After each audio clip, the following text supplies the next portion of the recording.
নারীরা ইমাম হতে পারে না, সালাতের ইমাম হবে পুরুষেরা। কোনো কারণে যদি নারীরা ইমাম হয়ও পুরুষ পেছনে থাকতে পারবে না, শুধু নারীদের নামাজে নারীরা ইমাম হতে পারবে in case of emergency. Umm Salama, Aisha রাদিয়াল্লাহু আনহা, বিশ্বনবীর স্ত্রীরা মাঝে মাঝে জোহরের সালাতে আসরের সালাতে ইমামতি করেছেন। এটা ইন কেস অফ ইমার্জেন্সি, এটা তাদের সব সময়ের আমল না।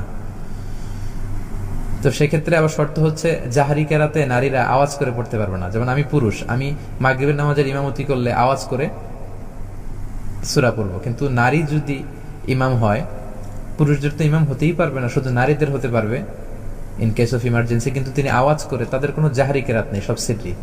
আবার আমি সামনে দাঁড়াবো, সব মুক্তাদির আমার পিছনে দাঁড়াবে, পুরুষদের ক্ষেত্রে এটা নিয়ম। কিন্তু নারী যদি কখনো ইমাম হয়, তিনি সামনে দাঁড়াতে পারবেন না, একই কাতারে সমান হয়ে দাঁড়াবেন। তো এই তো কিছু পার্থক্য পাওয়া গেল। আবার পার্থক্য আছে সাতারের ক্ষেত্রে। আওরা, পুরুষদের আওরা হচ্ছে নাভি থেকে হাঁটু, কিন্তু নারীদের